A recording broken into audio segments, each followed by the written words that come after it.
Hi everyone! So I haven't made a video in like a week and a half or something, and that is unacceptable, and I apologize. I had a video all nice and scripted out and with notes and asterisks and titles and stuff. But as important as the topic for that video is, I don't want to talk about that today. Today, I want to talk about me.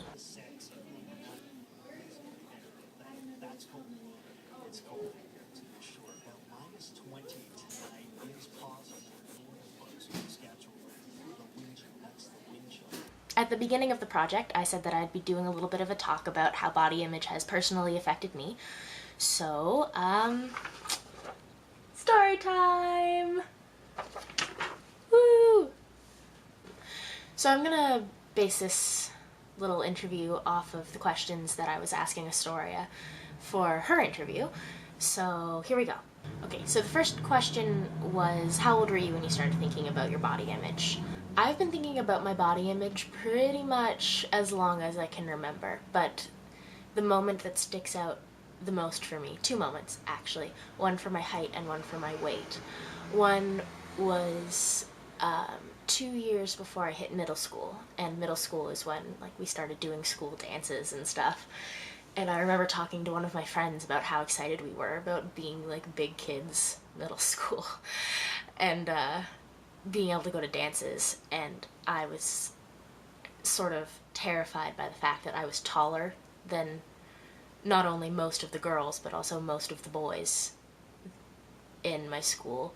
I've been 5'9" since I was 13, and even before that I was a lot taller than most of the people I knew, and I was really sad because I thought that if I was taller than all the boys, then no one would ask me to dance.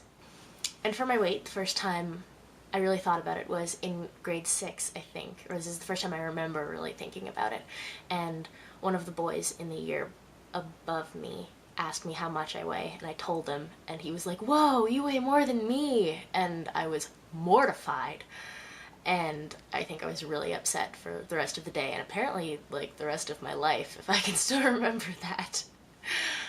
The second question on my list is, have you ever felt uncomfortable in public about how you look? Yes, all the time. I can't remember distinctly from when I was younger, but I know now, like, I'm constantly checking myself, like, oh, is my shirt, like, bunching, or my rolls showing? I'm a mess, mostly. What influenced you to try to lose weight is the next question. I like being able to run up the stairs and still be able to breathe at the end of it.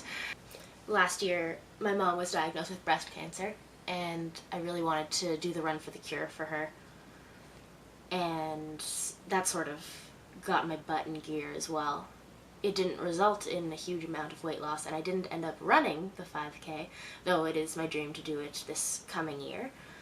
But I did start going for runs, so that influenced me to get fit. And on a more selfish note, I think in my mind, even though I am trying to work on this, being fit or thin or whatever ideal I'm going for here will find me love, I guess. And it's total BS. Because obviously when you're with someone, you want them to be with you because you're you, not because you're a skinnier version of you. But I mean, when I was growing up and all like the really thin and fit and pretty girls were being asked out on dates and to be people's girlfriends, it sucked because no one was asking me out. And that's a motif that's continued all the way through to now, basically.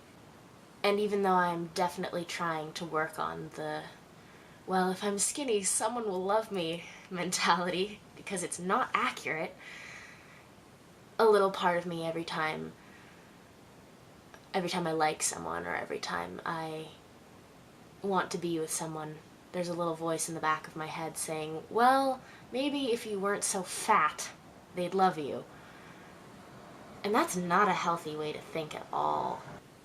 basically the thought pattern I'm working with now is that if someone doesn't want to ask me out because I'm too fat or something, then I probably don't want to date them anyway because they're not the kind of person I need in my life. And that's definitely helped me through a lot of my insecurities, that thought. The next question is, what do we think that as a society we can do to encourage a positive body image? This. I mean, not making YouTube videos, though that is, I find it helps. I don't know if it helps you, but it does help me talking about it like this. But talking about it in general. Starting conversations and discussions about why we think the way we do about our bodies. And the final question on the list is, do you think it's important to love your body? Yes. 1,000 times yes. Holy crap, you have one body. Like, it's the only body you're ever gonna get. So love the hell out of it. Treat it well. It's taken me a long time to find the even narrow degree of body acceptance that I have now. It's taken me a long time to be able to look at myself in the mirror and say, damn girl, you're looking good today. It's taken me a really long time, and that's not because I've lost any amount of weight or because I've styled my hair a different way. I mean, Lord knows it's doing some things right now. But it's because I've realized that I don't need to look a certain way and please certain people to feel good about myself. I can just feel good about myself because I'm me, and I'm pretty cool, in my opinion. And when I go to the gym now, and try to lose weight, I'm not doing it because I hate myself and because I want to look different and because I think that I need to change in some drastic way. I do it because I love my body and because I want to treat it right and I want to live a really long time. I think you need to love your body because if you don't, no one else will. You need to give yourself the respect that you wish to receive from everyone else. And I think that's the most important lesson you can ever learn. So I guess that's it for tonight. So thank you for watching once again. And remember that you are amazing and fabulous and beautiful and awesome just the way you are. And you and your body deserve all the love that you can give yourself.